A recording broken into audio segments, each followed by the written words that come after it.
ନିରବରେ ରହିବା ଆଉ ଏ ସମୟରେ ଅଧିକାର ପରିଚାଳକ ଆଜ୍ଞା ଉପସ୍ଥିତ ଆମେ ତାଙ୍କୁ ସବୁଠାରୁ ସ୍ୱାଗତ କରିବା।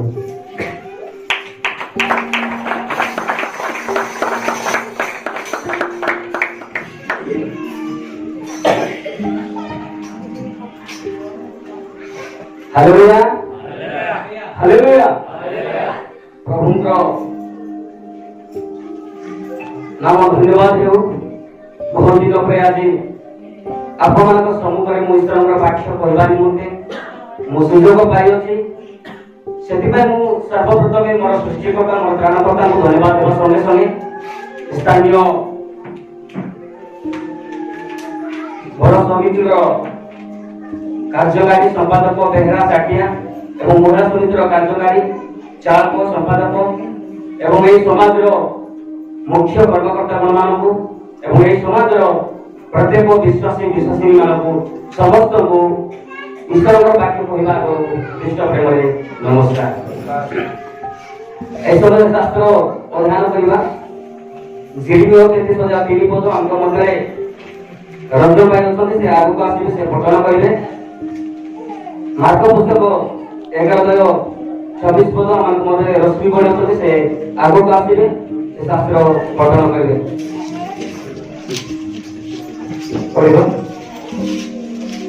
ତୁମ୍ଭେମାନେ ନିକଟରେ ପ୍ରାର୍ଥନା କର, ତହିଁରେ ଆମ୍ଭେ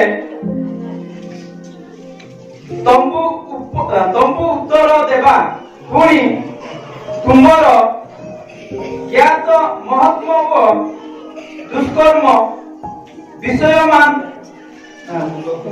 ବିଷୟମାନ ତୁମକୁ ଦେଖାଇବା। ଅତଏବ ମୁଁ ତୁମମାନଙ୍କୁ କହୁଅଛି, ତୁମେମାନେ ଯାହା ଯାହା ପ୍ରାର୍ଥନା କର ଓ ମାଗ, ସେ ସବୁ ପାଇଅଛ ବୋଲି ବିଶ୍ୱାସ କର, ସେଥିରେ ସେହି ସବୁ ପାଇବ। ଧନ୍ୟବାଦ। ଏହି ପଢ଼ାଯାଇଥିବା ବାକ୍ୟ ପ୍ରତି ସମସ୍ତଙ୍କ ଆଶୀର୍ବାଦ ଅନୁଗ୍ରହ କରନ୍ତୁ। ଆସନ୍ତୁ ପଦ ପ୍ରାର୍ଥନା କରିବା। ସ୍ୱର୍ଗସ୍ଥ ପ୍ରେମିକ ପିତା, ତୁମର ସେ ମହାନାମକୁ ଧନ୍ୟବାଦ ଦେଉଛୁ। ପ୍ରଭୁ ଯୀଶୁ, ତୁମର ବାକ୍ୟକୁ ଆଲୋଚନା କରିବା ପାଇଁ ଯାଉଛୁ। ତୁମ ସେ ପବିତ୍ର ଆତ୍ମାଙ୍କ ଦ୍ୱାରା ମୋ ପ୍ରଭୁ ତୁମେ ହିଁ ଆମକୁ ସଠିକ ବାକ୍ୟ ପ୍ରକାଶ କର। ଆରମ୍ଭ ଶେଷ ପର୍ଯ୍ୟନ୍ତ ଶ୍ୱଶୁର ଆତ୍ମା ତୁମେ ପ୍ରଦାନ କରିବ ଏହା ବିଶ୍ୱାସ କରି ଯୀଶୁଙ୍କ ନାମରେ ମାଗୁଛୁ ପିତା, ଆମେନ୍। Hallelujah hallelujah. ଆଜିର ପ୍ରସଙ୍ଗ ଆଇନେ ପ୍ରାର୍ଥନା। କଣ? ପ୍ରାର୍ଥନା। ପ୍ରାର୍ଥନା ମାନେ କଣ? ଈଶ୍ୱରଙ୍କର ସହିତ କଥନ ପତନ ହେବା। ଯେମିତି ଜଣେ ଲୋକ ମୁମ୍ବାଇରେ ଥିଲେ, ତାଙ୍କ ସହିତ କଥାବାର୍ତ୍ତା ହେବା ପାଇଁ ହେଲେ ଆମକୁ କଣ ଆବଶ୍ୟକ? ମୋବାଇଲ ଆବଶ୍ୟକ ହଉଛି। ମୋବାଇଲ ସହିତ ତାଙ୍କର ଫୋନ ନମ୍ବର ନାଇଁ। ସେ ଦୂରରେ ଥିଲେ ମଧ୍ୟ ଆପଣମାନେ ପୁରୁରେ ଥାଇକି ତାଙ୍କ ସହିତ କଣ ହେବେ? କଥାବାର୍ତ୍ତା ହେଇପାରିବେ। ତାଙ୍କୁ ଆପଣ ଦେଖୁଛନ୍ତି କି? ନାଇଁ, ଦେଖି ପାରୁନାହାନ୍ତି। ସେ ବସିକି ଆପଣଙ୍କୁ କଥା ହଉଛନ୍ତି, ନା ଠିଆ ହେଇକି ଆପଣଙ୍କ ସହିତ କଥା ହଉଛନ୍ତି, ନା ଶୋଇକି ଆପଣଙ୍କ ସହିତ କଥା ହଉଛନ୍ତି, ଆପଣମାନେ ଦେଖୁନାହାନ୍ତି। କିନ୍ତୁ ଯେତେବେଳେ ଭିଡିଓ କଲ୍ କରିବେ ସେଇ ସମୟରେ ହିଁ ତାଙ୍କୁ ଦେଖିପାରିବେ। ପ୍ରଭୁଙ୍କର ଲୋକମାନେ, ମୋର କହିବାର ଅର୍ଥ ଏହା, ଆମେ ଯୀଶୁକୁ ଦେଖି ପାରୁଛୁ କି? ନାଇଁ, ସେ ଅଦୃଶ୍ୟ ପରମେଶ୍ୱର। କିନ୍ତୁ ଆମେ ତାଙ୍କୁ ଦେଖି ନ ପାରିଲେ ମଧ୍ୟ ଆମେ ତାଙ୍କୁ କେମିତି ଦେଖିବା? ବାଇବେଲ ମାଧ୍ୟମରେ ତାଙ୍କୁ ଦେଖି ପାରୁଛୁ। ଯେତେବେଳେ ଆମେ ବାକ୍ୟ ପଠନ କରୁଛୁ ସେହି ସମୟରେ ଆମେ ଯୀଶୁକୁ ଦେଖୁଛୁ। ଆମେ ଯୀଶୁକୁ ନ ଦେଖିକି ପ୍ରେ କଲେ ମଧ୍ୟ ପରମେଶ୍ୱର ଆମମାନଙ୍କର ପ୍ରାର୍ଥନା ଶୁଣନ୍ତି। କିନ୍ତୁ ମୁଁ କହିଲି ଆପଣମାନଙ୍କୁ, ଯେତେବେଳେ ଭିଡିଓ କଲ୍ କଲେ ସେ ମଣିଷକୁ ଦେଖିପାରିବା। ଯେତେବେଳେ ଆମେ ବାଇବେଲକୁ ଖୋଲିବା, ଏଇ ବାଇବେଲ ମାଧ୍ୟମରେ ହିଁ ଆମେ ଯୀଶୁଙ୍କୁ ଜାଣିବା। କାହିଁକି? ଯୋହନ ପୁସ୍ତକ ପ୍ରଥମ ଅଧ୍ୟାୟ କିଏ ପଢିଛନ୍ତି? ଆଦ୍ୟରେ ବାକ୍ୟ ଥିଲେ, ବାକ୍ୟ କିଏ ଥିଲେ? ଈଶ୍ୱର ଥିଲେ। ପ୍ରଭୁଙ୍କ ଲୋକମାନେ ଏହି ବାକ୍ୟ ଈଶ୍ୱର ବାକ୍ୟ ଉପରେ ଥିଲେ। କିନ୍ତୁ ଗୋଟେ ଉଦାହରଣ କହିବି, ହରବାଙ୍ଗା ବୁଝା ନା क्या? হরবাঙানি যদি পেরন বাগাতেছি হরবানি হাতন মানে মার পেরে মুনাকি মাস তেমিতি হরবাগানি পেরন বাগার তো হরবা দিলি না কিনা মানে লাউ মস্তা ডিকশন আইকা এমা পুজে সিনারু হরবাগা পুজে এমা হরবাগা পুজি নুজে আগো গাছের বাবা কিনা মানে বিপদ মানে প্রিয় প্রভু লোক মানে মা বাবা আগো বিপদ আছে ସେଥିପାଇଁ ବାକ୍ୟରୂପୀ ଈଶ୍ୱର ମନୁଷ୍ୟ ଉପରେ ଜଗତ ଆମିନାତେ ଅବତରଣ ଆତେ କିନ୍ତୁ ବାକ୍ୟ ମାତ୍ର ମାରୁନାଇ ନା ଯିଶୁନି ପୁଞ୍ଜିନା କିନ୍ତୁ ନେଦୁତି ପ୍ରସଙ୍ଗ ଆଇନେ ପରମେଶ୍ୱର ରେ ମାରିନା ନା ପରମେଶ୍ୱର ସହିତ ନା କଥାବାର୍ତ୍ତା ନା ମା ଦୁଃଖ ଦିଦି ଯିଶୁ ରେସି ବେସିନା ନେଦୁତି ପ୍ରସଙ୍ଗ ଆଇନେ ପ୍ରାର୍ଥନା ତ ପ୍ରଭୁଙ୍କ ଲୋକମାନେ ଯାହା କିଛି ତମେ ମାଗୁଛ प्रार्थना करूच सेही सब मु पाई अछि बोली तुमे कोन करो विश्वास करो ताहाले सेही सब कोन पाइबो जहा जा तुमे मागिछो ताहा सब तुमे पाइबो तो प्रभु को लोक माने आगे जो दिन प्रसंग आइने प्रार्थना उद्देश्य बा प्रार्थना कहां पाई करिबा एवं केओ विषय नै प्रार्थना करिबा प्रार्थना कहां पाई करिबा एवं केओ विषय नै करिबा अछि ना है कि आपण मो पे प्रार्थना करिवे ना आउ मुख्यमंत्री पे प्रार्थना करिवे ना आउ कहा पे प्रार्थना करिवे किंतु आप को विषय में की प्रार्थना करूछंती जदि मो पे प्रार्थना करूछंती आपण माने कृष्ण जल्दी मरि जा बोली प्रार्थना करूछंती नाइ कृष्ण को सेवा कार्य पे आगो को बढ़े दियो बोली आपण माने प्रार्थना करूछन गोटे उद्देश्य रहउची ना तो आज प्रश्न होउची आपण जदि प्रार्थना करूछंती ताहे केउ विषय में प्रार्थना करूछंती एवं कहा पे प्रार्थना करूछंती प्रथम विषय होउची प्रथम विषय कोन निज निज पाई कोन करिबा प्रार्थना करिबा हालेलुया हालेलुया मा बाबा किना प्रभु रे से मी दुख प्रभु रे जने की देरी ना दुख ना नो प्रभु रे से जने की नेदो प्रसंग आइने प्रार्थना बा केउ विषय नै प्रार्थना करिबा प्रथम पर आइने निज निज निमंते में कोन करिबा प्रार्थना करिबा बाइबल रे अनेक लोक माने अछंती निज निज पई प्रार्थना करछंती किंतु वाक्य कहला पर गोटे उदाहरण देबी गोटे जागा रे सभा होतिला सभा हला हम जाउ कि नै जाउ छु नै एबे तो पूरा सभा चाली छि हेले सभा होतिला सेही सभा जागा पक्का पाकी करा जने बुढ़ा एवं बुढ़ी थिले हेला हेले जियो माने को काम रे व्यस्त रुसई काम रे नेकी माजा माजी करबा काम रे समय व्यस्त रहंती हेले बुढ़ा लोक कहिला तार स्त्री को एगो बुढ़ी आज तो हमो गां पाखरे का सभा होची हमें दी जण समस्त जाई कोन करबा से सभा रे योगदान करिबा हेले ता मेहे माने ता कुए जी निजर बुया रे स्पिने जी नेदु तो माना दु एसी प्रार्थना रे सभा माने तेरे नीरु नाम के तो सबे हाना एबा योगदान किना सब पाक्यो रे ननवाना सेही सोदा बुढ़ी रते ए बुढ़ा नारु के बेसी व्यस्त दिमाई रोसई कावा मजा माजी कोता बेसी व्यस्त माई नीरा हालमु हिते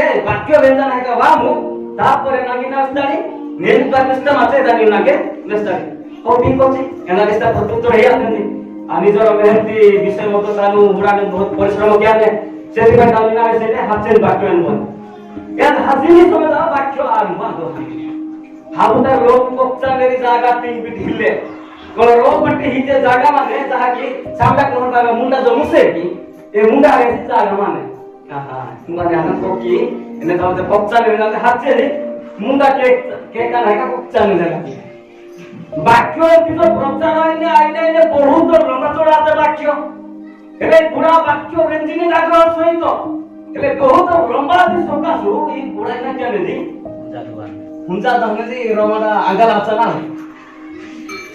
वाक्य प्रचार आइने हाले ले एक से मजा हाले ला रेंजी ले जी ता आगल आचन हुंजा ने सेही समय दवा नाहर रोटी माछे नाहर हाता दे नाहर की कमा हुंजा ले ना गाड़ी माने छे गाड़ी जाने मोटा मुन ने हेले ए नाहर ना पे हाथ से ए मतलब कोंबो माने ना ए कोंबो हाथ दे आगल आचन हुंजा ने सेही समय दारे नाहर कोन सा क्या नाइका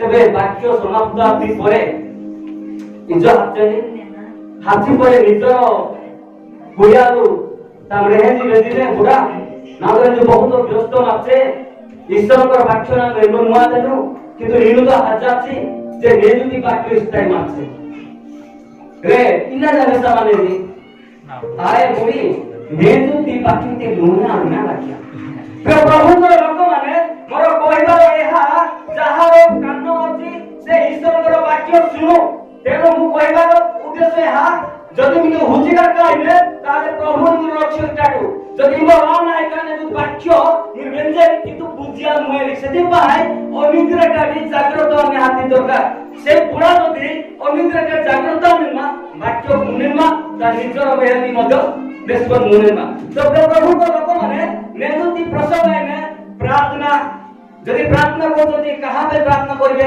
এবং যদি প্রার্থনা করতে কোন বিষয়କୁ আধারিত করি আপন মানে প্রার্থনা করবে প্রথম বিষয় হচ্ছে নিজ নিজ পাই আপন মানে কোন করবে প্রার্থনা করবে আপনମାନଙ୍କ জীবନରେ যাহা সমস্যা আছে সেই সমস্যাକୁ আপন মানে মতে জଣାଇବାର দরকার ନାହିଁ ପ୍ରଥମେ ପ୍ରଭୁଙ୍କ ମାନେ କୁହନ୍ତୁ ଏବଂ ଦ୍ୱିତୀୟରେ ଡକ୍ଟରମାନଙ୍କୁ ମଧ୍ୟ ପରାମର୍ଶ ନିଅନ୍ତୁ ପ୍ରଭୁଙ୍କ ଲୋକମାନେ ଯଦି ଆପଣ ମାନେ ଦେଖିବେ ଆଦି ପୁସ୍ତକ 24:12 ପଦରେ अब्राहम को दास निज पे प्रार्थना करछंती से निज पे प्रार्थना करछंती अब्राहम को दास प्रभु को लोक माने सेति पई आपण माने मध्य निज निज पे प्रार्थना करिवे जदि आपण देखिबे मत्ती पुस्तक 14:30 पदरे पीतर निज पे प्रार्थना करछंती जेतबे यीशु ख्रीष्ट पानी रे चालुचंती सेही समय रे पीतर देखिदेले यीशु को सेतबा यीशु को अनुरोध करे हे गुरु मते मते पानी रे चलबा पे अनुमति दियंतु मु मते पानी रे चलेबी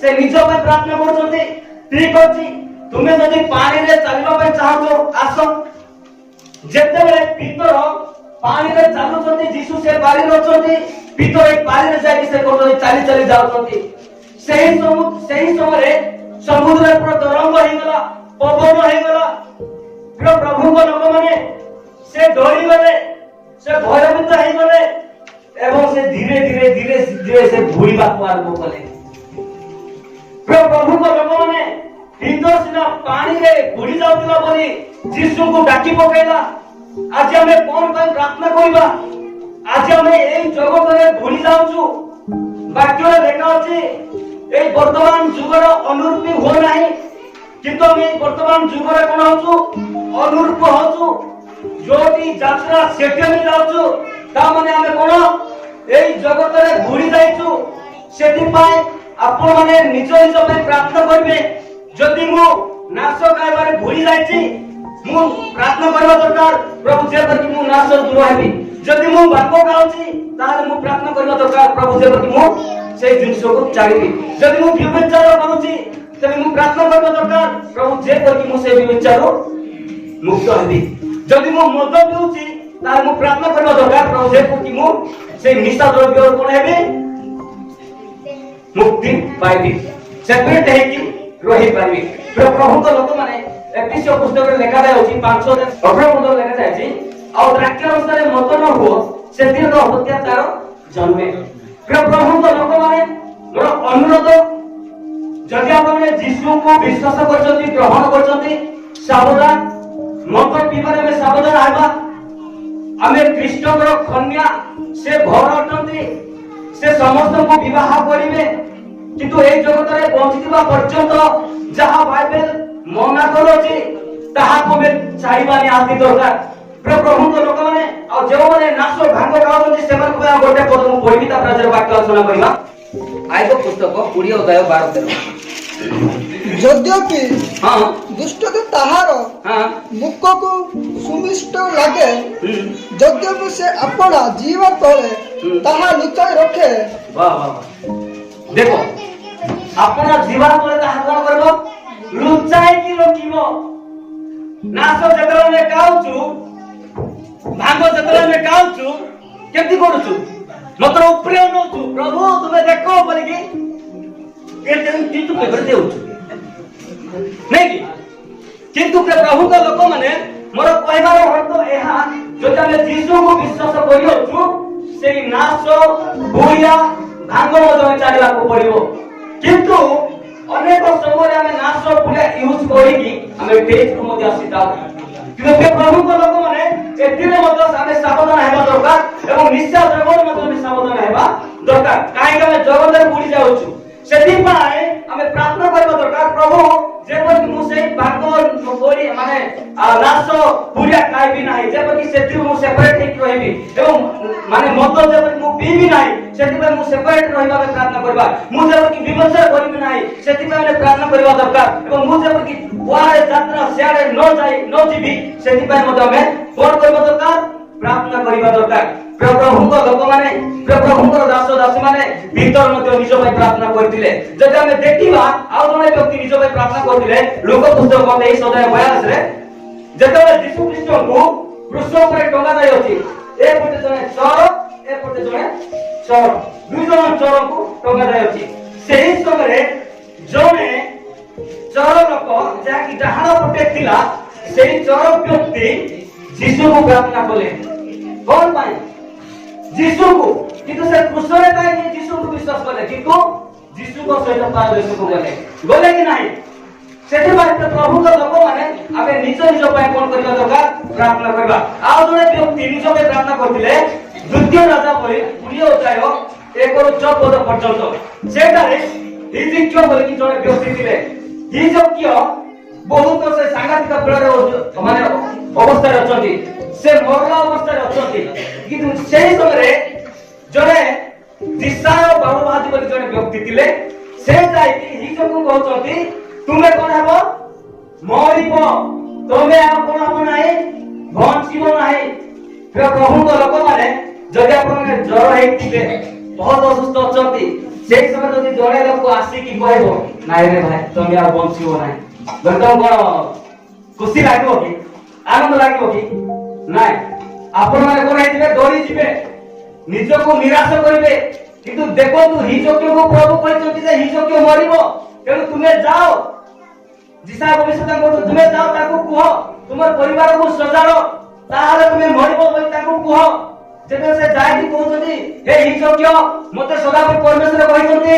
ତୁମେ ଆଉ ବଞ୍ଚିବ ନାହିଁ ତୁମେ ମରିବ କିନ୍ତୁ ପ୍ରଭୁଙ୍କ ଲୋକମାନେ ସେହି ସମୟରେ ସେ ନିଜକୁ ଅନୁତାପ କରି ପ୍ରଭୁଙ୍କ ନିକଟକୁ ଆଣ୍ଠୁ ମାରିକି ସେ ପ୍ରଭୁଙ୍କ ଠାରେ କଣ କଲେ ପ୍ରାର୍ଥନା କଲେ କିନ୍ତୁ 15 ବର୍ଷ ସେ ବଞ୍ଚିଲେ ହାଲେଲୁୟା ହାଲେଲୁୟା ସେ ଏବେ ମରିବା ଲୋକ ଯୀଶୁଙ୍କୁ ଅନୁତାପ କରି ଯୀଶୁଙ୍କ ନିକଟକୁ ଫେରି ଗଲେ ଆଉ 15 ବର୍ଷ ପର୍ଯ୍ୟନ୍ତ ସେ ବଞ୍ଚିଲେ ପ୍ରଭୁଙ୍କ ଲୋକମାନେ ପ୍ରଭୁ ଚାହିଁଲେ ଆପଣମାନଙ୍କର ବୟସକୁ ସେ ବଢେଇ ପାରନ୍ତି ସେଥିପାଇଁ ନିଜ ନିଜ ପାଇଁ ପ୍ରାର୍ଥନା କରିବାକୁ ପଡିବ ଆଉ ଗୋଟେ ବିଷୟ ଯଦି ଆମେ ଦେଖିବା ଯାହାକି ଜଣେ ବ୍ୟକ୍ତି ପ୍ରାର୍ଥନା କରିଥିଲେ ତାଙ୍କର ସନ୍ତାନ ହଉନଥିଲା ସେ ବହୁତ ନିରାଶ ହତାଶ ହେଇକି ଥିଲେ ଯଦି ଆପଣ ଦେଖିବେ ଆଦି ପୁସ୍ତକ 25 ଅଧ୍ୟାୟ 21 ପଦ ସେହି ବାଜା ଗୋଟେ ହେବାରୁ ସେ ତାହା ନିମନ୍ତେ ସଦାପ୍ରଭୁଙ୍କ ନିକଟରେ ପ୍ରାର୍ଥନା କଲେ ତହିଁରେ ସଦାପ୍ରଭୁ ତାଙ୍କର ପ୍ରାର୍ଥନା ଶୁଣନ୍ତେ ତାହାର ବାଚ୍ଚା ରିବିକା ଗର୍ଭବତୀ ହେଲା ହାଲେଲୁୟା ହାଲେଲୁୟା ତାହାର ବାଚ୍ଚା ଇସାକଙ୍କର ବାଚ୍ଚା କିଏ ରିବିକା ସେ ଭଙ୍ଗିଆ ଥିଲେ ତା ମାନେ ତାଙ୍କର ସନ୍ତାନ କିଛି ହଉନଥିଲା ସେହି ସମୟରେ ଇସାକ ପରମେଶ୍ୱରଙ୍କ ନିକଟରେ ପ୍ରାର୍ଥନା କଲେ ପରମେଶ୍ୱର ତାଙ୍କର ପ୍ରାର୍ଥନା ଶୁଣି ରିବିକା କଣ ହେଇଗଲା ଗର୍ଭବତୀ ହେଇଗଲେ ପ୍ରିୟ ପ୍ରଭୁଙ୍କର ଲୋକମାନେ ମୋର କହିବାର ଉଦ୍ଦେଶ୍ୟ ଏହା ଆପଣମାନେ ନିଜ ନିଜ ପାଇଁ ପରମେଶ୍ୱରଙ୍କ ନିକଟରେ ପ୍ରାର୍ଥନା କରନ୍ତୁ ପରମେଶ୍ୱର ଆପଣଙ୍କର ପ୍ରାର୍ଥନା ଶୁଣି ଆପଣମାନଙ୍କୁ ଉତ୍ତର ଦେବେ ଆଉ ଜଣେ ସନ୍ତାନ ନିମନ୍ତେ ପ୍ରାର୍ଥନା କରିଥିଲେ ଯାହାକି ପ୍ରଥମ ସାମୁଏଲ 1:10-11 ପର୍ଯ୍ୟନ୍ତ ହାନା ମଧ୍ୟ କଣ ହେଉଥିଲେ ନା ସନ୍ତାନ ହଉନଥିଲା କିନ୍ତୁ ଯେତେବେଳେ ସେ ପରମେଶ୍ୱରଙ୍କ ନିକଟରେ ପ୍ରାର୍ଥନା କଲେ ଆଉ ପରମେଶ୍ୱର ଆଉ ହାନାଙ୍କର ପ୍ରାର୍ଥନା ଶୁଣି ତାଙ୍କୁ ମଧ୍ୟ ଗୋଟେ ସନ୍ତାନ ଦେଲେ ଆଉ ଜଣେ ବ୍ୟକ୍ତି ପ୍ରାର୍ଥନା କରିଥିଲେ ଯାହାକି ଆଉ ଗୋଟେ ମୁଁ ପଏଣ୍ଟ ଆପଣ ଦେବା ପାଇଁ ଚାହୁଁଛି ପ୍ରଥମ ରାଜା ବଳି 3 ଅଧ୍ୟାୟ 7-10 ପର୍ଯ୍ୟନ୍ତ ଏଇଟାରେ ସଲମନକୁ ପ୍ରଭୁ ଗୋଟେ ରାଜା ଭାବରେ ନିଯୁକ୍ତ କଲେ କିନ୍ତୁ ସଲମନ ନିଜର ସୌନ୍ଦର୍ଯ୍ୟତା ପାଇଁ ନିଜର ଟଙ୍କା ମାନେ ମୁଁ ଧନୀ ହେବା ପାଇଁ ସେ ପ୍ରାର୍ଥନା କଲେ ନାହିଁ କିନ୍ତୁ ସଲମନ କଣ ପାଇଁ ପ୍ରାର୍ଥନା କଲେ ଜ୍ଞାନ ନିମନ୍ତେ ପ୍ରାର୍ଥନା କଲେ ପ୍ରଭୁଙ୍କ ଲୋକମାନେ ମୋର କହିବାର ଅର୍ଥ ଏହା ନିଜ ନିଜ ପାଇଁ ନିଜେ ପ୍ରାର୍ଥନା କରନ୍ତୁ। ଯଦି ମୋର ଜ୍ଞାନର ଅଭାବ ଅଛି ତେବେ ମୁଁ ପ୍ରଭୁଙ୍କ ଠାରେ ପ୍ରାର୍ଥନା କରିବା ଦରକାର। ଏହି ପ୍ରାର୍ଥନା ଗୁରୁତ୍ୱପୂର୍ଣ୍ଣ ବିଷୟ। ଯେଉଁମାନେ ମଣ୍ଡଳୀକୁ ପରିଚାଳନା କରୁଛନ୍ତି ସେହି ଲୋକମାନେ ଏହି ପ୍ରାର୍ଥନା କଣ୍ଟିନ୍ୟୁ କରିବା ଦରକାର। ମଣ୍ଡଳୀକୁ ମୁଁ ଯେପରିକି ସୁଧାର ଅନୁସାରେ ମୁଁ ପରିଚାଳନା କରିପାରିବି, ଶୃଙ୍ଖଳ ଭାବରେ ମୁଁ ପରିଚାଳନା କରିପାରିବି, ସେଥିପାଇଁ ଆମେ ପ୍ରାର୍ଥନା କରିବା ଦରକାର। ପ୍ରଭୁଙ୍କ ଲୋକମାନେ ସଲୋମନ ପ୍ରାର୍ଥନା କଲେ ଯେ ସେ ଶାସନ କରିପାରିବ, ଉତ୍ତମ ଭାବରେ ସେ ପରିଚାଳନା କରିପାରିବ, ସେଥିପାଇଁ ସେ ପ୍ରାର୍ଥନା କରୁଥିଲେ। ଏହି ପ୍ରାର୍ଥନା ସ୍କୁଲରେ ପଢୁଥିବା ପିଲାମାନେ ମଧ୍ୟ ପ୍ରାର୍ଥନା କରିବା ନିହାତି ଦରକାର। ଜାଗତିକ ଜ୍ଞାନ ନିମନ୍ତେ ମଧ୍ୟ ପ୍ରାର୍ଥନା କରିବା ଦରକାର ଏବଂ ଆତ୍ମିକ ଜ୍ଞାନ ନିମନ୍ତେ ମଧ୍ୟ ପ୍ରାର୍ଥନା କରିବା ଦରକାର, ଯାହାକି ଯାକବ ପୁସ୍ତକ 1:5 ଲେଖାଯାଇଛି। ଜ୍ଞାନ ନିମନ୍ତେ ତୁମେ କଣ କର? ପ୍ରାର୍ଥନା କର। ପ୍ରଭୁଙ୍କ ଲୋକମାନେ ସମସ୍ତେ ବଞ୍ଚିବା ପାଇଁ ପ୍ରାର୍ଥନା କରୁଛନ୍ତି, ଜ୍ଞାନ ପାଇବା ପାଇଁ ପ୍ରାର୍ଥନା କରୁଛନ୍ତି, ଉଦ୍ଧାର ପାଇବା ପାଇଁ ପ୍ରାର୍ଥନା କରୁଛନ୍ତି, କିନ୍ତୁ ଜଣେ ବ୍ୟକ୍ତି ଅଛନ୍ତି ମରିବା ନିମନ୍ତେ ପ୍ରାର୍ଥନା କରୁଛନ୍ତି। ଆପଣ କେବେ ମରିବା ପ୍ରାର୍ଥନା କି ଦେଖି ଦୁଃଖର ବିଷୟ ସବୁବେଳେ ବଞ୍ଚିବା ପ୍ରାର୍ଥନା କି ନେଇ, କିନ୍ତୁ ଜଣେ ବ୍ୟକ୍ତି ମାନେ ତାର ହାଲ ବାଗ ପ୍ରଭୁ ନାକେ କାର୍ଯ୍ୟ ପ୍ରାର୍ଥନା କିନେ, ଯାହାକି ଜୁଲୁସ ପୁସ୍ତକ 4:2-3 ଟିକେ ପଢି ଦିଅନ୍ତୁ। ଆଉ ସେ ସଦାପ୍ରଭୁଙ୍କର ନିକଟରେ ପ୍ରାର୍ଥନା କରି କହିଲେ, ହେ ସଦାପ୍ରଭୁ, ବିନତି କରେ ମୁଁ ସନ୍ଦେଶରେ ଥିବା ବେଳେ କି ଏହି କଥା କହି ନଥିଲି, ଏଥିପାଇଁ ଶୀଘ୍ର କରି ଶୀର୍ଷକୁ ପଳାଇଲି। କାରଣ ତୁମ୍ଭେ ଯେ କୃପାମୟ, ସ୍ନେହଶୀଳ, କ୍ରୋଧରେ ଧୀର, ଦୟାରେ ମହାନ ଓ ଅମଙ୍ଗଳର ବିଷୟରେ ଅନିସୁକ ପରମେଶ୍ୱର ଅଟ, ଏହା ମୁଁ ଜାଣିଲି। ଏ ହେତୁ ହେ ସଦାପ୍ରଭୁ, ବିନତି କରେ ଏବେ ମୋ ପ୍ରାଣ ମୋ ଠାରୁ ନିଅ, କାରଣ ବଞ୍ଚିବା ଅପେକ୍ଷା ମୋର ମରିବାର ଭଲ। ଦେଖନ୍ତୁ, ଯେତେବେଳେ ଜୁଲୁସଙ୍କୁ ଯୀଶୁ ଖ୍ରୀଷ୍ଟ ତାଙ୍କର ସେବା କାର୍ଯ୍ୟ ପାଇଁ ଆହ୍ୱାନ କଲେ, କୋଉଠି ଯିବା ପାଇଁ କହିଥିଲେ? ନିନିବିକୁ ଯିବା ପାଇଁ କହିଥିଲେ। କିନ୍ତୁ ସେଇ ନିନିବି ଲୋକମାନେ ମହାନ ଦୁଷ୍ଟ, ସେ ଭୟ ହୋଇଗଲେ ସେଇ ଏରିଆର ଲୋକମାନେ ମତେ ମାରିଦେବେ। କିନ୍ତୁ ସେଇ ନିନିବି ନଗରକୁ ନ ଯାଇକି ସେ କୋଉଠି ଗଲେ? ତର୍ଷୀସକୁ ସେ ପଳେଇ ଗଲେ। କିନ୍ତୁ ପ୍ରଭୁଙ୍କ ଲୋକମାନେ ଯେତେବେଳେ ସେ ଅଲଗା ବାଟକୁ ଗଲା ପରେ ପ୍ରଭୁ ତାଙ୍କୁ ଶାସନ କରିବେ। ଯୀଶୁଙ୍କୁ ବିଶ୍ୱାସ କରୁଥିବା ବ୍ୟକ୍ତି ଯଦି ସେ ପାପ କରୁଛି ତାହେଲେ ତାକୁ ଶାସନ କରିବେ। ପ୍ରଭୁଙ୍କ ଲୋକମାନେ ଜୁଲୁସକୁ ସୁଧାରିବା ପାଇଁ ତାକୁ ଶାସନ କରୁଛନ୍ତି। ଏମିତି ହେଲେ ତ ସେ ଆଉ ଉଚିତ ପଥକୁ ଫେରି ଆସିବ। କିନ୍ତୁ ସେ ବିରକ୍ତ ହେଇକି ପ୍ରଭୁଙ୍କୁ କହୁଛନ୍ତି, ପ୍ରଭୁ ମୋ ପ୍ରାଣ ତୁମେ ନେଇଯାଅ ବୋଲି ସେ ପ୍ରାର୍ଥନା କରୁଛନ୍ତି। କିନ୍ତୁ ପରେ ସେ ଅନୁତାପ କରିକି ସେ ତର୍ଷୀସକୁ ଯାଇକି ଈଶ୍ୱରଙ୍କ ବାକ୍ୟକୁ ସେ ଉପସ୍ଥାପନ କରୁଛନ୍ତି। ତ ପ୍ରଭୁଙ୍କ ଲୋକମାନେ, ପ୍ରଭୁଙ୍କର ଦାସ ମାନେ ନିଜ ପାଇଁ ଆପଣ ପ୍ରାର୍ଥନା କରନ୍ତୁ। ଯଦି ମୁଁ ରୋଗରେ ପୀଡ଼ିତ ହେଇଅଛି ଆପଣ କଣ୍ଠରେ ଯାଇକି ପ୍ରାର୍ଥନା କରନ୍ତୁ। ଯଦି ମୋର ଜୀବନରେ ବିଭିନ୍ନ ପ୍ରକାର ସମସ୍ୟା ହଉଛି ତାହେଲେ ଆପଣଙ୍କର ସମସ୍ୟାକୁ ପ୍ରଭୁଙ୍କ ନିକଟକୁ ଆପଣ ପ୍ରାର୍ଥନା କରନ୍ତୁ। ତବେ ପ୍ରଭୁଙ୍କ ଲୋକମାନେ ଆଜିର ପ୍ରସଙ୍ଗ ହଉଛି ପ୍ରାର୍ଥନା ଏବଂ କେଉଁ ବିଷୟ ପାଇଁ କରିବା ଏବଂ କାହା ପାଇଁ କରିବା। ପ୍ରଥମ ବିଷୟ ହଉଛି ନିଜ ନିମନ୍ତେ ଆମେ ପ୍ରାର୍ଥନା କରିବା। ନିଜ ନିମନ୍ତେ ଆପଣଙ୍କ ଜୀବନରେ ଯାହା ସମସ୍ୟା ଅଛି ସେଇ ସମସ୍ୟାକୁ ଆଧାରିତ କରିକି ଆପଣ ପ୍ରଭୁଙ୍କ ଠାରେ ପ୍ରାର୍ଥନା କରନ୍ତୁ ଏବଂ ପ୍ରଭୁ ଶୁଣିଲେ ଆପଣଙ୍କୁ ଉତ୍ତର ଦେବେ। ଦ୍ୱିତୀୟ ପଏଣ୍ଟ, ପରସ୍ପର ପାଇଁ ପ୍ରାର୍ଥନା କରିବା।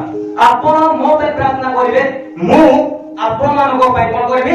ପ୍ରାର୍ଥନା କରିବି। ଯାକବ ପୁସ୍ତକ 5:16 ଲେଖାଯାଇଛି। ତ ପ୍ରଭୁଙ୍କ ଲୋକମାନେ ଏହି ଜଗତରେ ବଞ୍ଚିଥିବା ପର୍ଯ୍ୟନ୍ତ ଆଇ ପ୍ରାର୍ଥନାକୁ ଗୋଟେ ମେରୁହାଣ ସହିତ ତୁଳନା କରାଯାଇଛି। ମେରୁହାଣ ବୋଲେ ଯାହାକି ଆମର ଏଇ ହାଡ଼ ଯଦି ଆମର କାମ କରିବ ନାହିଁ ତାହେଲେ ଆମେ କଣ ହେଇଯିବା? ବୁଢ଼ୀମାନଙ୍କୁ ଆମେ ଦେଖୁଛୁ ସେମାନେ ଭାଡ଼ି ଧରିକି ଚାଲନ୍ତି। କିନ୍ତୁ ଆମ ଜୀବନରେ ଯଦି ପ୍ରାର୍ଥନା ଅଭାବ ହବ ତାହେଲେ ଆମେ ସମସ୍ୟାରେ ପଡ଼ିବାର ଚାନ୍ସ ଅଛି। ସେଥିପାଇଁ ଆମେ ପ୍ରାର୍ଥନା କରିବା ନିହାତି ଦରକାର। ଆପଣ ମୋ ପାଇଁ ପ୍ରାର୍ଥନା କରିବେ, ମୁଁ ଆପଣମାନଙ୍କ ପାଇଁ ପ୍ରାର୍ଥନା କରିବି। ଯାହାକି ଦ୍ୱିତୀୟ ବିବରଣୀ 10:9-20 ଲେଖାଯାଉଛି। ମଶା ହାରଣ ପାଇଁ ସେଠାରେ ପ୍ରାର୍ଥନା କରୁଛନ୍ତି।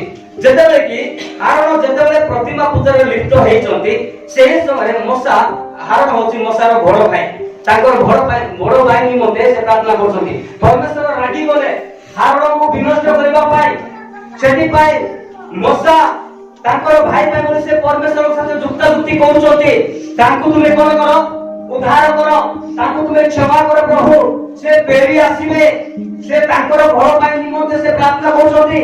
ପ୍ରିୟ ପ୍ରଭୁଙ୍କ ଲୋକମାନେ, ମୋର କହିବାର ଅର୍ଥ ଏହା, ଆପଣ ମୋ ନିମନ୍ତେ ପ୍ରାର୍ଥନା କରନ୍ତୁ, ମୁଁ ଆପଣମାନଙ୍କ ନିମନ୍ତେ ପ୍ରାର୍ଥନା କରିବି। କାରଣ ଆପଣମାନଙ୍କର ପ୍ରାର୍ଥନା ଶୁଣି ମୁଁ ଆଗକୁ ପ୍ରଭୁଙ୍କର ସେବା କାର୍ଯ୍ୟ ନିମନ୍ତେ ମୁଁ ଯାଇପାରିବି। ଏବଂ ମୁଁ ଆପଣମାନଙ୍କୁ ପ୍ରାର୍ଥନା କରିବା ଦ୍ୱାରା ପରମେଶ୍ୱର ସେ ପ୍ରାର୍ଥନା ଶୁଣି ଆପଣମାନଙ୍କୁ ବିଭିନ୍ନ ପ୍ରକାର ସମସ୍ୟା ନିମନ୍ତେ କଣ କରିବେ, ମୁକ୍ତି କରିବେ, ଆପଣମାନଙ୍କୁ ଉଦ୍ଧାର କରିବେ। ପ୍ରିୟ ପ୍ରଭୁଙ୍କ ଲୋକମାନେ, ସେଥିପାଇଁ ପ୍ରଥମ ବିଷୟ ହଉଛି ଆମେ ନିଜ ନିଜ ଉପରେ ପ୍ରାର୍ଥନା କରିବା। ଦ୍ୱିତୀୟ ବିଷୟ ହଉଛି నీరు నావగా ప్రార్థన కిదలి నాము నీవగా ప్రార్థన కి పరస్పర ପାଇଁ ପ୍ରାର୍ଥନା କିନା। ତୃତୀୟ ପଏଣ୍ଟ ହଉଛି ପାଳକ ମାନଙ୍କ ନିମନ୍ତେ ପ୍ରାର୍ଥନା କରିବା।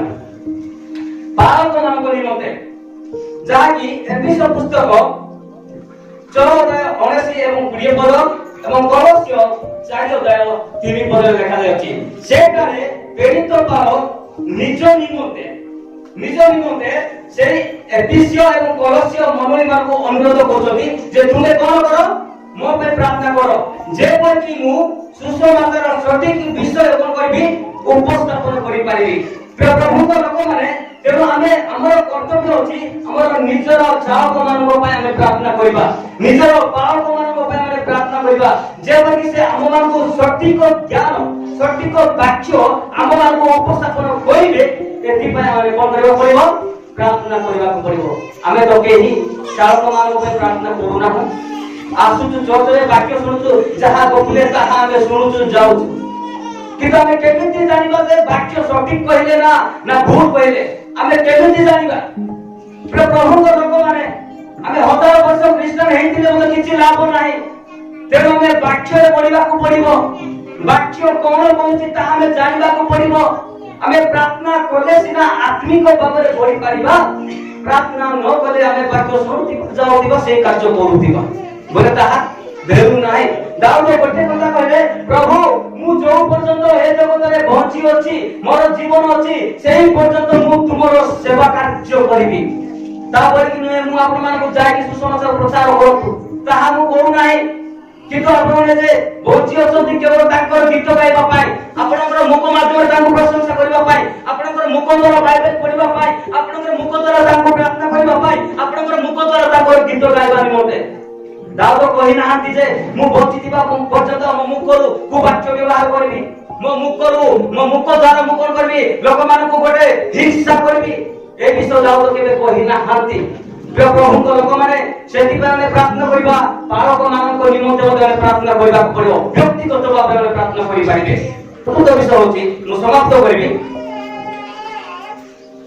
ଅସୁସ୍ଥ ବିଶ୍ୱାସୀ ମାନଙ୍କ ନିମନ୍ତେ ପ୍ରାର୍ଥନା କରିବା। ପ୍ରଥମ ବିଷୟ ହଉଛି ନିଜ ନିଜ ନିମନ୍ତେ ଆପଣ ପ୍ରାର୍ଥନା କରିବେ। ଦ୍ୱିତୀୟ ବିଷୟ ହଉଛି ପରସ୍ପର ନିମନ୍ତେ ପ୍ରାର୍ଥନା କରିବେ। ତୃତୀୟ ବିଷୟ ହଉଛି ପାଳକ, ପ୍ରଚାରକ, ମିଶନାରୀ ମାନଙ୍କ ପାଇଁ ଆପଣମାନେ ପ୍ରାର୍ଥନା କରିବେ ଏବଂ ମଣ୍ଡଳୀର ଯେଉଁମାନେ ଦାୟିତ୍ୱ ନେଇଛନ୍ତି ସେହି ଲୋକମାନଙ୍କ ପାଇଁ ଆପଣମାନେ ପ୍ରାର୍ଥନା କରିବେ। ଆଉ ଚତୁର୍ଥ ବିଷୟ ହଉଛି ଅସୁସ୍ଥ ଲୋକମାନଙ୍କ ନିମନ୍ତେ, ଯାହାକୁ ଆପଣ ଜାଣିଲେ ସେ ଅସୁସ୍ଥ ଅଛି ବୋଲିକି ଆପଣମାନେ ଯାଆନ୍ତୁ, ନିଜ ଘରେ ଯାଆନ୍ତୁ, ତାଙ୍କ ପାଇଁ ମଧ୍ୟ ଆପଣମାନେ ପ୍ରାର୍ଥନା କରନ୍ତୁ।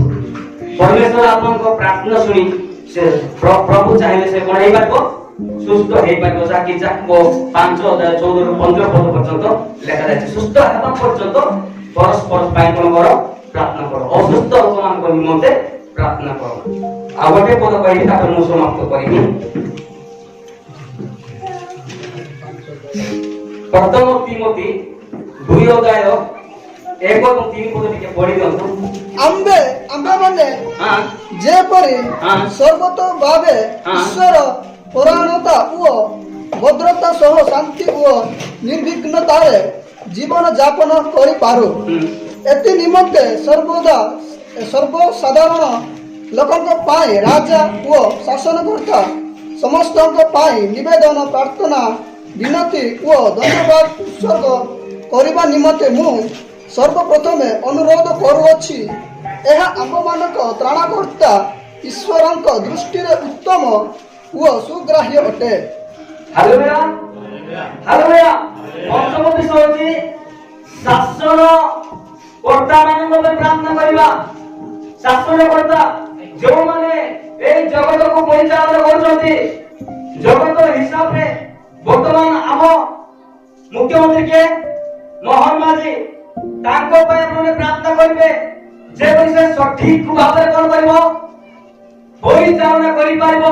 ଏହା ଈଶ୍ୱରଙ୍କର ବାକ୍ୟ କୁହେ। ତେଣୁ ପ୍ରଭୁଙ୍କ ଲୋକମାନେ ଆପଣମାନେ ପ୍ରଥମରେ ନିଜ ପାଇଁ ପ୍ରାର୍ଥନା କଲେ, ଦ୍ୱିତୀୟରେ ପରସ୍ପର ପାଇଁ ପ୍ରାର୍ଥନା କଲେ, ତୃତୀୟରେ ପାଳକ ମାନଙ୍କ ନିମନ୍ତେ, ମିଶନାରୀ ମାନଙ୍କ ନିମନ୍ତେ, ପ୍ରଚାରକ ଲୋକମାନଙ୍କ ନିମନ୍ତେ ପ୍ରାର୍ଥନା କରୁଛନ୍ତି। ଚତୁର୍ଥରେ ଯେଉଁମାନେ ଅସୁସ୍ଥ ଅଛନ୍ତି ସେହି ଲୋକମାନଙ୍କ ନିମନ୍ତେ ପ୍ରାର୍ଥନା କରୁଛନ୍ତି। ଏବଂ ପଞ୍ଚମରେ ଯେଉଁମାନେ ଏହି ଦେଶକୁ ପରିଚାଳନା କରୁଛନ୍ତି ସେହି ଲୋକମାନଙ୍କ ନିମନ୍ତେ ପ୍ରାର୍ଥନା କରିବା ନିହାତି ଦରକାର।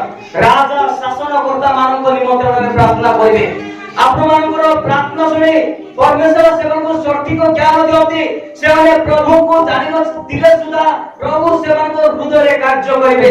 ସେଥିପାଇଁ ପ୍ରଭୁଙ୍କ ଲୋକମାନେ ଆମମାନଙ୍କର କର୍ତ୍ତବ୍ୟ ଅଛି ସେମାନଙ୍କ ପାଇଁ ଆମେ ପ୍ରାର୍ଥନା କରିବା। ରାଜା ଏବଂ ଶାସନ କର୍ତ୍ତା ମାନଙ୍କ ନିମନ୍ତେ ପ୍ରାର୍ଥନା କରିବା ଯେପରିକି ସେମାନେ ସମସ୍ତ ଜାତିର ଲୋକମାନଙ୍କୁ ସମାନ ଦେଖିବେ। ଏଥିପାଇଁ ଆମେ କଣ କରିବା? ପ୍ରାର୍ଥନା କରିବାକୁ ଆମର କର୍ତ୍ତବ୍ୟ ଅଛି। ନା ପରମେଶ୍ୱରଙ୍କର ବାକ୍ୟ ଏହା ଆମମାନଙ୍କୁ ଦାବି କରୁଅଛି। ସେମାନଙ୍କ ନିମନ୍ତେ ଆମେ କଣ କରିପାରିବା? ନା ପ୍ରାର୍ଥନା କରିପାରିବା। ପ୍ରଭୁଙ୍କ ଲୋକମାନେ ସେଥିପାଇଁ ଆପଣମାନେ ଯେତେବେଳେ ବ୍ୟକ୍ତିଗତ ଭାବରେ ପ୍ରାର୍ଥନା କରୁଛନ୍ତି ଆପଣ ଗୋଟେ ଗୋଟେ ପଏଣ୍ଟ କାଢନ୍ତୁ। ଆପଣ କୋଉ ବିଷୟ ନେଇକି ପ୍ରାର୍ଥନା କରୁଛନ୍ତି ତାହା ଆପଣ ଖାତାରେ ପଏଣ୍ଟ କରନ୍ତୁ ଏବଂ ସେହି ଅନୁସାରେ ଆପଣ ପ୍ରାର୍ଥନା କରନ୍ତୁ। ତ ଖ୍ରୀଷ୍ଟ ବିଶ୍ୱାସୀ ମାନଙ୍କର କର୍ତ୍ତବ୍ୟ ଅଛି ଏହା।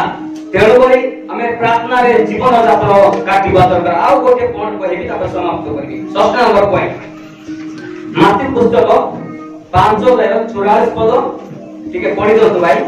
କିନ୍ତୁ ମୁଁ ତୁମମାନଙ୍କୁ କହୁଅଛି, ତୁମମାନଙ୍କ ଶତ୍ରୁ ମାନଙ୍କୁ ପ୍ରେମ କର, ପୁଣି ଯେଉଁମାନେ ତୁମମାନଙ୍କୁ ତାଡ଼ନା କରନ୍ତି ସେମାନଙ୍କ ନିମନ୍ତେ ପ୍ରାର୍ଥନା କର। ତୁମେମାନେ ଶୁଣିଅଛ ଉକ୍ତ ଅଛି, ତୁମର ପ୍ରତିବାସୀକି ପ୍ରେମ କର ଓ ତୁମର ଶତ୍ରୁକୁ ଘୃଣା କର। ତୁମର ପ୍ରତିବାସୀକୁ କଣ କର? ପ୍ରେମ କର। ପ୍ରତିବାସୀ ମାନେ ଆପଣ କେମିତି ବୁଝୁଛନ୍ତି? ମତେ ଜାଣିଲେ ଆପଣ ସମସ୍ତେ ମୋର ପ୍ରତିବାସୀ। ବାକ୍ୟ ଲେଖାଛି ତୁମର ଶତ୍ରୁକୁ କଣ କର? ଘୃଣା କର। ଶତ୍ରୁକୁ ଘୃଣା କର, ଶତ୍ରୁ ମାନଙ୍କୁ ପ୍ରେମ କର। କେମିତି ବୁଝୁଛନ୍ତି ଆପଣ ମାନେ? ଶତ୍ରୁକୁ ଘୃଣା କର, ଶତ୍ରୁ ମାନଙ୍କୁ ପ୍ରେମ କର। ତା ମାନେ ଏବେ ଯାହାକି ଆମେ ୟୁଟ୍ୟୁବ ମାଧ୍ୟମରେ ଜାଣିପାରୁଛୁ ତପି ମିଶ୍ର ସେ ଆମମାନଙ୍କର ଖ୍ରୀଷ୍ଟୀୟ ମଣ୍ଡଳୀର ଲୋକମାନଙ୍କ ପାଇଁ ସେ କଣ? ଶତ୍ରୁ ଅଟନ୍ତି। କିନ୍ତୁ ଶତ୍ରୁକୁ ଘୃଣା କର ତା ମାନେ ତାଙ୍କର କାର୍ଯ୍ୟକୁ ଆପଣ ଘୃଣା କରନ୍ତୁ ଏବଂ ତାଙ୍କୁ ଆପଣ ପ୍ରେମ କରନ୍ତୁ। ଏହାର ଅର୍ଥ ହେଉଛି ଏହା। ତାପରେ କି ନୁହେଁ ତାଙ୍କୁ ଘୃଣା କରିବା ଭାବେ ତାହା କହୁନାହିଁ। ସେ ଯେଉଁ କାର୍ଯ୍ୟ କରୁଛନ୍ତି ସେହି କାର୍ଯ୍ୟକୁ ଘୃଣା କର, କିନ୍ତୁ ତାଙ୍କୁ କଣ କର? ପ୍ରେମ କରନ୍ତୁ ଏବଂ ତାଙ୍କ ନିମନ୍ତେ କଣ କରନ୍ତୁ? ପ୍ରାର୍ଥନା କରନ୍ତୁ। ପ୍ରଭୁଙ୍କ ଲୋକମାନେ ଆପଣମାନେ ଦପି ମିଶ୍ର ପାଇଁ ଘୃଣା କରନ୍ତୁ ନାହିଁ, ତାଙ୍କର କାର୍ଯ୍ୟକୁ ଘୃଣା କର, କିନ୍ତୁ ତାଙ୍କୁ ପ୍ରାର୍ଥନା କର। ପ୍ରଭୁ ନିଶ୍ଚୟ ତାଙ୍କୁ କଣ କରିବେ? ପରିବର୍ତ୍ତନ କରିବେ। ନିଜର ଶତ୍ରୁ ମାନଙ୍କୁ ପ୍ରେମ କର, କିନ୍ତୁ ଶତ୍ରୁକୁ ଘୃଣା କର, ଶତ୍ରୁ ମାନଙ୍କୁ ପ୍ରେମ କର। ତା ମାନେ ସେ ଯେଉଁ କାର୍ଯ୍ୟ କରୁଛି ସେହି କାର୍ଯ୍ୟକୁ ଘୃଣା କରନ୍ତୁ ଏବଂ ସେହି ବ୍ୟକ୍ତିକୁ କଣ କର? ପ୍ରେମ କର। ଆର ଅର୍ଥ ହଉଛି ଏହା। ପ୍ରିୟ ପ୍ରଭୁଙ୍କ ଲୋକମାନେ, ପ୍ରିୟ ପ୍ରଭୁଙ୍କର ଦାସ ଦାସୀ ମାନେ, ଆଜିର ପ୍ରସଙ୍ଗ ଥିଲା ପ୍ରାର୍ଥନା। ଯଦି ଆପଣ ପ୍ରାର୍ଥନା କରୁଛନ୍ତି କାହା ପାଇଁ ପ୍ରାର୍ଥନା କରିବେ? କେଉଁ ବିଷୟ ନେଇ ପ୍ରାର୍ଥନା କରିବେ? ଯାହାକି ଆମେ ଦେଖିଲୁ ପ୍ରଥମେ ଆମେ ନିଜ ପାଇଁ ପ୍ରାର୍ଥନା କରିବା।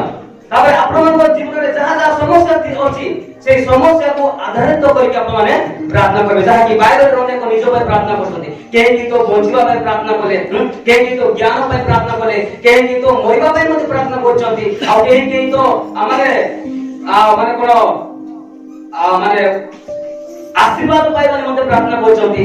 କିନ୍ତୁ ମୁଁ କଣ ପାଇଁ ପ୍ରାର୍ଥନା କରିବି? ମୁଁ କଣ ପାଇଁ ପ୍ରାର୍ଥନା କରିବି? ମୁଁ ପ୍ରାର୍ଥନା କରିବା ଦରକାର ଯେପରିକି ମୁଁ ଏଇ ଜଗତର ବର୍ତ୍ତମାନ ଜଗତର ମୁଁ କଣ ହେବି ନାହିଁ ଅନୁରୂପୀ ହେବି ନାହିଁ। ତେଣୁ ମୁଁ କହିବା ପାଇଁ ଚାହୁଁଛି ଭେଣ୍ଡିଆ ମାନଙ୍କୁ ଯୁବକ ମାନଙ୍କୁ ମୁଁ କହିବା ପାଇଁ ଚାହୁଁଛି ପ୍ଲିଜ ମୁଁ ଆପଣମାନଙ୍କୁ ଚଟ ଜ୍ଞାନରେ ମୁଁ ଆପଣଙ୍କୁ କହୁଛି କୁଆଡେ ଯାତ୍ରା ସିଆଡେ ଆପଣ ଯାଆନ୍ତୁ ନାହିଁ। ଆପଣ ଯୁଆଡେ ଯାତ୍ରା ସିଆଡେ ଯାଆନ୍ତୁ ନାହିଁ। ହେଇପାରେ ଆପଣଙ୍କର ବାପା ଆପଣଙ୍କୁ ଦେଖି ପାରୁନାହାନ୍ତି ପ୍ରଭୁଙ୍କର କଣ ସତ୍ୟ କଥା।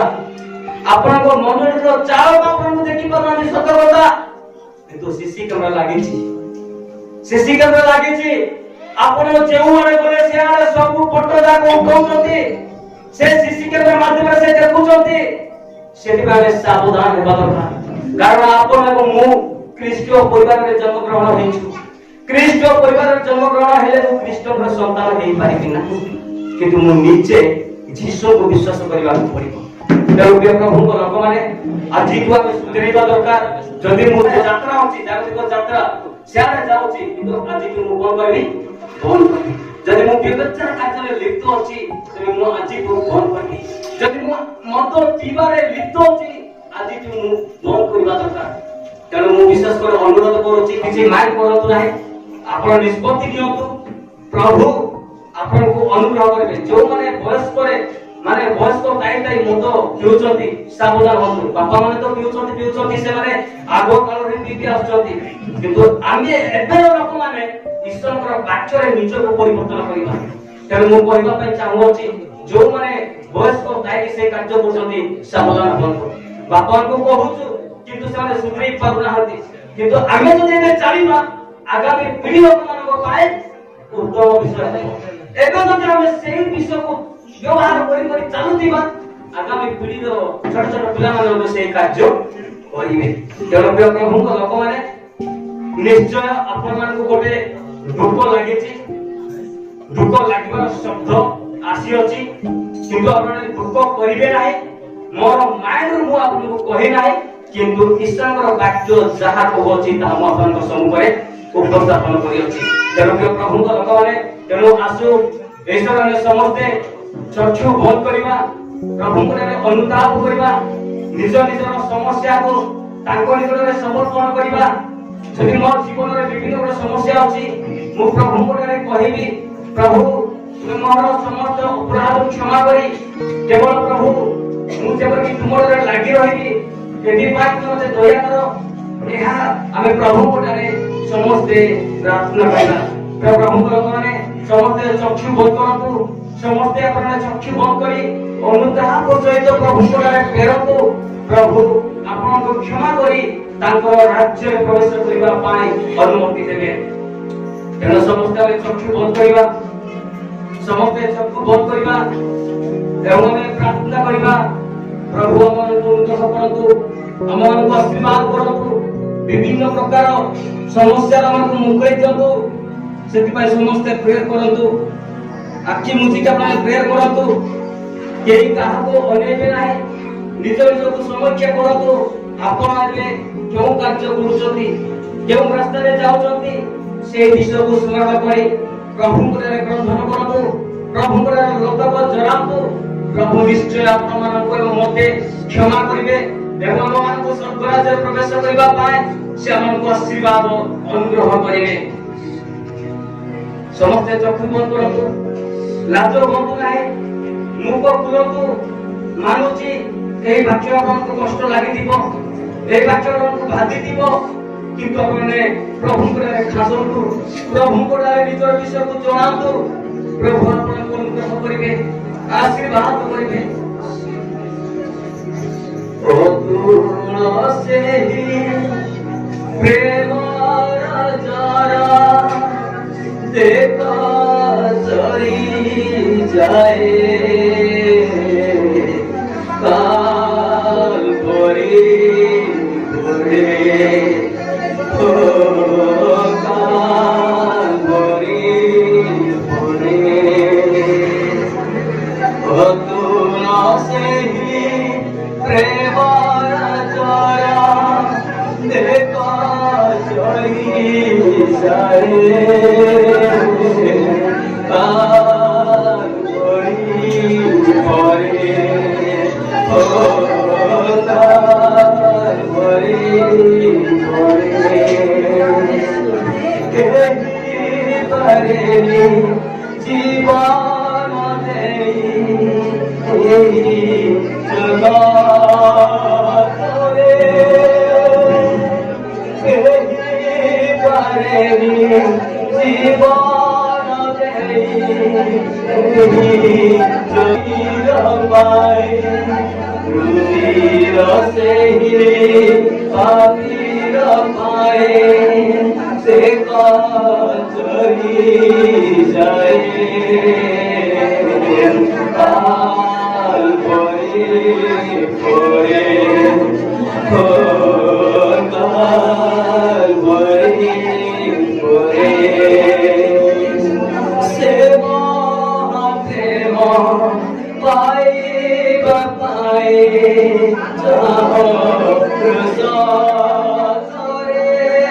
प्रभु मनुष्य माने तुम्हारे गुरुरे गले मत से बनावे प्रभु तुझे चारिनो नाही से जाने प्रभु पवित्र पुत्र तुम्हारे विरुद्ध से पाप करे प्रभु से पाप करके से तुम्हारे सब उतारने वाले प्रभु तुम्हारा प्रेम से आभार की बने तो दापे प्रभु तुझे ताको चारिनो नाही पिता प्रभु तुझे ताको जोगिलो ताको प्रेम करो मोर संसार करते बने तेरी आसीबो ए हा प्रभु तुझे चारिनो से भाई पिता प्रभु धन्यवाद देछु प्रभु हमें এই পাপময় জগতে পৌঁছি যাচ্ছু এই পাপময় জগতে তাও দেখো পাপ করে লিপ্ত হয়ে যাচ্ছু